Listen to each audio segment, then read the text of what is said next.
तीजो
व्रत है।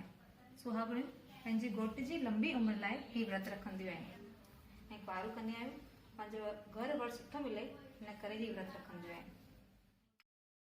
हिकु ॾींहुं पहिरीं हथ में मेहंदी लॻाईंदियूं आहिनि ऐं सुबुह खां सवेल उथी करे असुल यानी डांगरोड़ी कंदियूं आहिनि। सॼो ॾींहुं पाणी बि कोन पीअंदियूं आहिनि। उकरण खां पोइ टीजड़ी खे फूल फल ऐं अगरबत्ती करे हिनखे लोॾो ॾेई करे ॻाईंदियूं आहिनि। तेरी मेरी गौरी हिंडोले लोॾिया भांगरानी गौरी हिंडोले लोॾिया हाणे तुझे राज के हसी कुछ स्वाग भाग के इन करे 7 बार ॻाए करे पोइ हिन में मिठो पाणी पाईंदियूं आहिनि ऐं बाक़ी जो पाणी न्याणी खे ॾेई करे पोइ पाणी।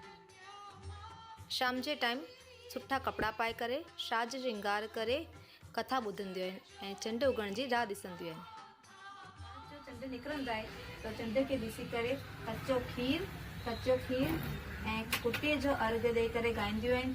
उब उब चंडड़ा साईं नेक करे गरी आया आहियूं खबरी खीर कटोरा ईअं 3 बार ॻाइबो आहे अने बाक़ी बचियल प्रसाद घर वारनि ऐं घोट खे ॾेई करे पाण खाईंदी आहे ऐं व्रत छुड़ंदी आहे। त बोलो तीजड़ी मात की जय।